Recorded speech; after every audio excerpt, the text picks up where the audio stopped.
ก็สิทำปสองปสี่จะบอันสลักจะอันคาได้จุ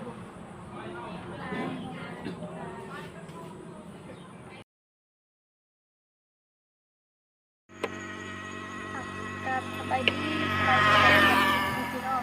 ปลาลูกFCมาสุคนนะมื้อนี้เฮาก็สิพาพี่น้องปลาลูกไปเบิ่งเสี่ยวเฮาเนาะปูนาหาสิไปเฮือนเพิ่นเนาะไปมื้อนี้ก็ไปดำเนินเสกสวัสดีไป3คนไปวันนี้ไปเลย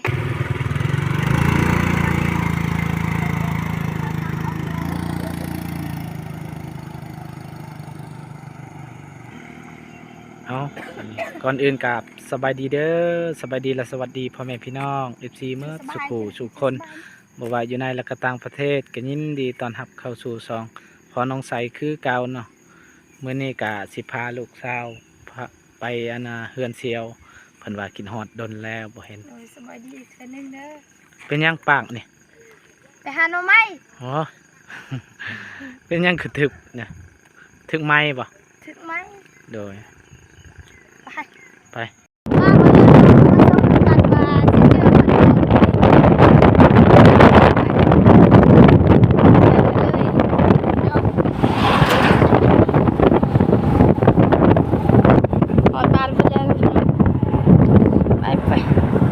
เอาตัดภาพมากันนี่ก็ฮอดเฮือนฮอดซานแล้วเด้อพี่น้องเด้อนี่แม่ปูนามาแล้วอันนี้ฮอดเฮือนปูนา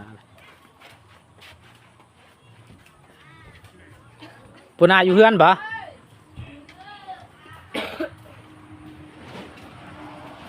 จันนะปูนพ่อปูนาโอ้ตักน้ำ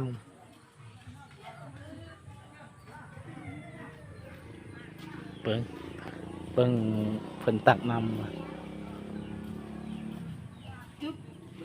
บึบสวัสดีเด้อโอ้ยสบายดีเด้อเฮ็ดยังนี่ตักน้ำห้องน้ำโดยโอ้คักเนาะห้องน้ำเจ้าว้างามพี่น้องง่าย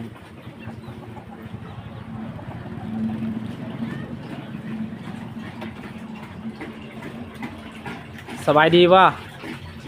โดนแล้วว่าเห็นหน้าเห็นตาเนาะตั้งแต่ขึ้นเรือนไม้นี่แหละเราคงกันเลยบริมาเลยจนละบริมา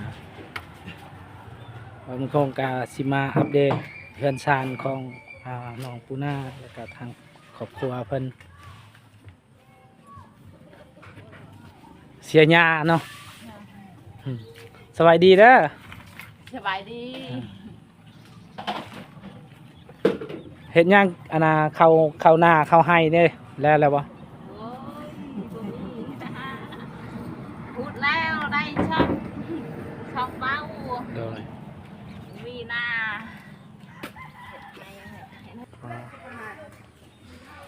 เรือนซานเพิ่นกะตั้งแต่แล้วเรือนซานขึ้นมาละบ่เป็นคงกันเลยไม่ได้มาจ้าคืออะไรเมื่อนี้กะสิมาอัปเดตบ้านของน้องปูนา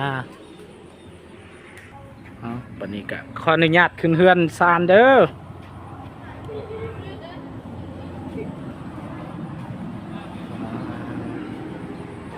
เขาให้ตากแบบนี้เลยเนาะได้จักเป้าเขาให้เดี๋ยว3 เป้าสบายดีเด้อสบายดีใหญ่แล้ววันนี้เนาะสำคัญแหละมาออกนอกนี่ใหญ่ก็ค่อยใส่เฮียนห้องปอได้เลยปอซองเลยโอ้เก่งเนาะ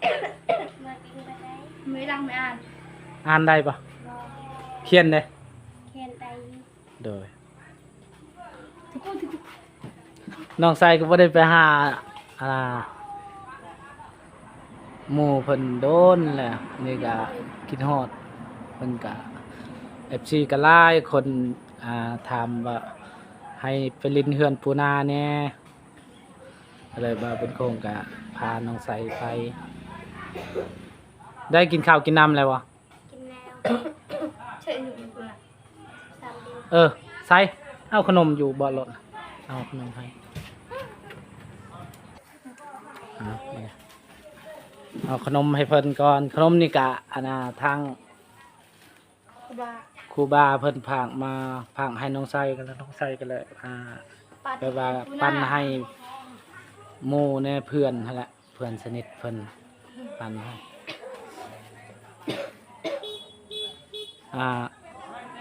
มื้อนี้วันหยัง วันพัน วันพฤหัสบ่เฮียนอยู่บ่มื้อนี้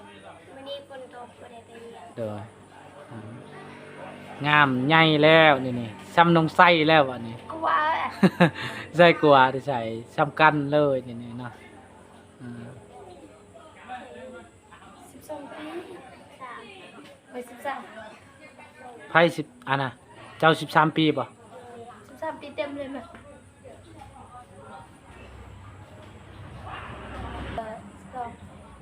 วันนี้ก็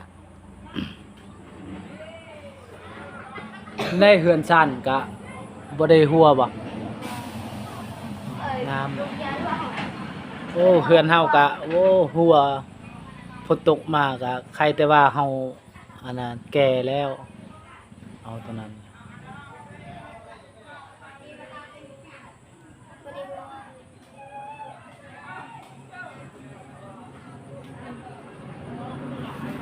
เอาใส่กระปูนาไผเป็นเรียนหนังสือมื้อนี้ไปมาจะน้อยใส่บ่เป็นแล้ว บ่จำปูนาแล้วบัดนี้ป .5 กับปป .2 แข่งเบิ่ง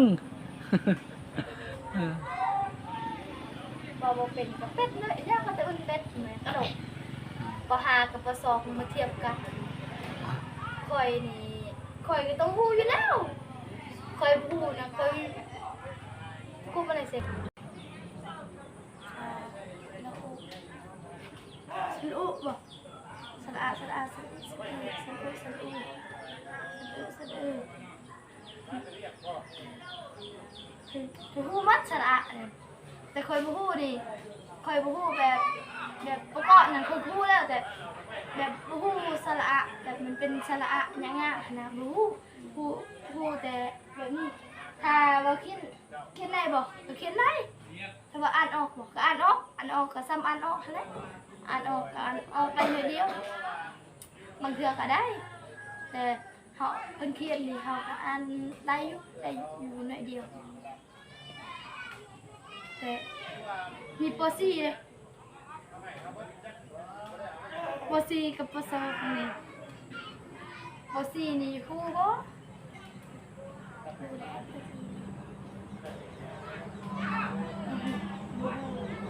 ขนาด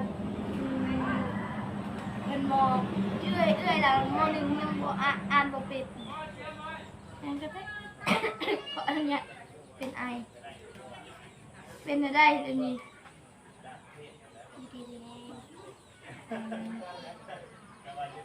เป็นย่างบ่พี่เฮียนขี่เมื่อยปะนั่นแหละจะว่าย่างหรือขี่รถทิพย์สบายขี่รถทิพย์สบายจะไปหรือไปปกติไปกับน้องแล้วแก้วไปนำส่งไปกับ2 คนอาจจะคนออกโรงเรียนแล้วมันคือคนปอได้มอได้ก็สิไอ้จบเตือนบ่ปอซี่บ่กว่านี่นะเจ้ากว่าบ่สำคัญปอซี่คันเฮาน่ะคันจะขึ้นห้องนั่นม2แล้วพอหาเพิ่นก็ลงตารางแล้วเพิ่นว่าบ่ปิดมีแต่เฮาบ่สิว่าถามดูก่อนถามปูนาก่อนเอาไปเอามาบ่อะไรทำพออีกพอเฮาบ่ได้ทำปูนาเลยปูนากินข้าวแล้วบ่เสียวเป็นได้เดี๋ยวนี้อันนั้นสวดงามคือเก่าบ่พาไปเบิ่งสวนได้บ่อยู่นี่ได้ เลย มันยังไม่ได้ปลูกอยู่ค่ะ เออ แต่ แต่พาไปเบิ่งได้ปะไป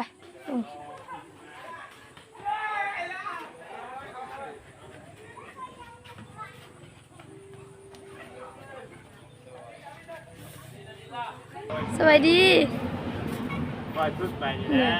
สบายดีแล้ว ตั้งก่อนจะหูหนัง ให้ สือ น้องชายอยู่แล้วไปกับน้องชาย เฮา เป็นอะไรแบบว่าไผ่มันยังพื้นไผ่และอันนั้นได้เลยบ่ยังบ่ได้บ่อ๋อยังบ่ได้บ่ไผ่นี่ ยังบ่ได้เนาะ เพื่อนเฮาได้แล้วเพื่อนเฮา โอ้ดนเนาะ เพิ่นเดินทายมาซื่อๆก่อนนี่ โดยแม่น แล้วใส่จะเด็ดหนึ่งใส่ได้แล้ว จักปีแล้วบ่ได้จักเดือนแล้วบ่ได้พ้อกันนี่ เดือน ตั้งแต่เฮือนแล้วบ่ ซ้ำกันวันนี้เนาะ เราเลยไงกู แต่ว่าผู้นี้สิอ้วนกว่าหน่อยนึงอ่า มันเป็นยังจอยนี่แหละงาม ยังบ่ได้บอกเลยว่างาม เฮ้ยมาเองเลย เบิ่งไปหาหน่อไม้เพิ่นเบิ่ง เป็น ปาก ยังนี่นะตกก่อนนะไหมโอ้ยเนาะ มึงบ้ามันแปลกใจได้บ่ ก็แล้วจังถามนี่เป็นได้ไดตกก่อนนะไหมไปหามื้อนี้บ่ มือนี่ ตัวชัดเจ้างามเลย ฮะงามบ่ คือกันนั่นแหละ บอกกองเจ้าแจ้งกว่า เออจะซื้อถ้าได้ใช่ของเจ้า ซื้อดนแล้วซื้อตอนนั้น ของ iPhone บ่นี่นะ บ่แม่ เอียง คนมาไปใช่ Oppo 10 ล้าน บ่ดอกกองมันแจ้ง โอ้คันของบ่าวบุญของเนี้ยของบ่าวบุญยังเพิ่นแห้งแจ้งนะ S เด้มันเป็น S24 S25 ของข่อยมัน A55 ซื่อ โดย ๆแต่นี่ก็จนเคาะขอนใช่ว่ามันคงเอ้ย โดย เอาค่อยเป็นค่อยไปสู้ๆเนาะ เออ เดี๋ยวเฮามี ขอบใจ เฮาก็ หลายๆ จังเดี๋ยวเฮามีเฮาก็จังคอยซื้อเก็บ10เก็บ20บัดนี้แหละ ขอให้ได้เงินเดือนปีนี้กับบุญนะ ได้แล้วเด้นี่นะได้แล้วมีแต่ว่าสะสมเหรียญไว้ให้พินมาก็สามารถเกาะเข้าแล้วก็เปิดระบบบัญชีนะ ยังบ่ได้ ยัง เปิด อยู่ โดย บัญชีการค้ายังไม่ได้เปิดเลย เปิดกับเปิดบัญชีการค้ามันจะง่ายเอา บัตรประจำตัวก็ยังบ่มี บัตรประจำตัวก็ยังบ่มี โดย ลงไปเฮ็ดแล้วบ่ ยังบ่ได้เฮ็ด ว่าอ้อนนาทีอ้อนใจตัง มีบัตรประจำตัวนำแล้ว โด ก็ ย จังเจ้าบ่มีบัตรประจำตัวก็มันก็บ่ได้คือเก่ามันมีบัตรประจำตัวยืนเด้ โดย ยืนยันตัวตน โอ้ย เฮา อมใน นะ แต่ว่าพวกเขาจะได้ฝากกระเป๋าอะไรเมื่อกี้ ผู้ติดตามจักพันล่ะ 3,000ปลาย โอ้ไวเลยนี่ 3,000เกือบยังฮอด3,600นั่นแหละ ไว ตั้งเข้าเดือนแล้วเนาะออกตังค์ โอ้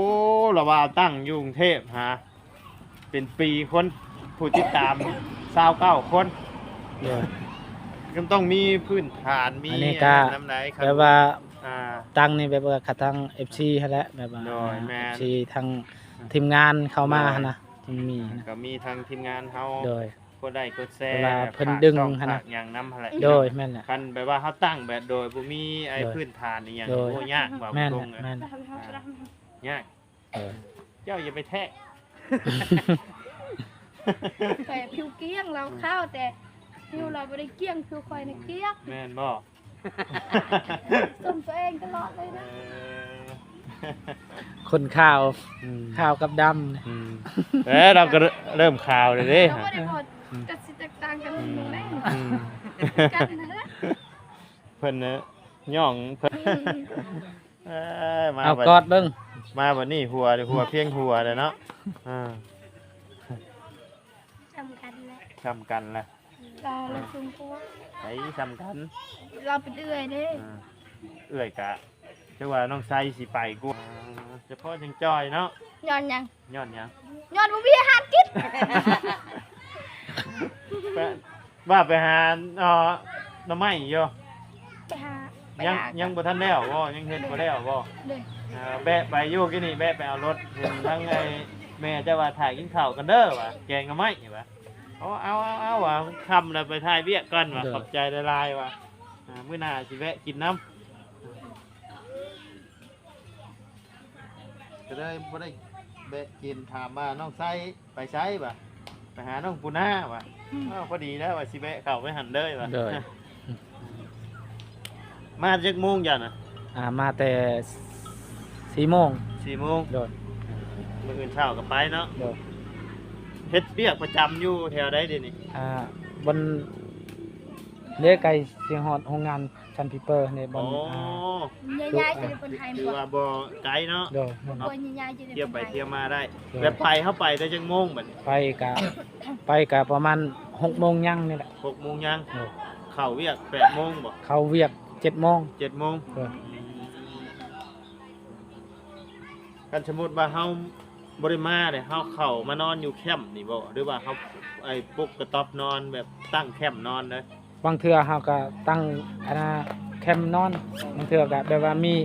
มีเฮือนมีหยังเฮาเช่าเอาให้เพิ่นเช่า ไปเฮ็ดเบี้ยเฮาสามารถแบบว่าถ่ายคลิปถ่ายภาพไปเบิ่งก็ได้บ่ ได้อยู่ ได้ แต่ว่า อยู่เนาะ แบบช่วงแบบว่าเฮาเฮ็ดเวียก เฮา เพิ่ เฮ็ น ดเบี้ยมัน บ่ ก็ อนุญาต มันก็บ่คักปานใดเนาะ เพิ่นบ่ให้ เบี้ยเฮาเด้ โดย ช่วงเบี้ยงานเฮาก็เอาช่วงที่เฮาพัก ค เนาะ นเฮาพักได้อยู่ พักเฮาอันนั้น ครับ แปลว่าเฮาเฮ็ดเบี้ยนำตั้งกล้องไปนำบ่ได้ บ่ได้ บ่ได้เนาะ โดย เพิ่นบ่อนุญาตเนาะ โดย เอา บ่ได้ เป็ แต่ น นั้น มะลิอ่ะ คนก็มาอีกแล้วเนาะ สำหรับคลิปนี้ก็สิขอตัวลำลาไปก่อนสำหรับคลิปนี้ก็สิขอจบไปเป็นสำนีเด้อขอบคุณพ่อแม่พี่น้อง FC ป้าลุงที่ติดตามสำหรับคลิปนี้ไปแล้วสวัสดี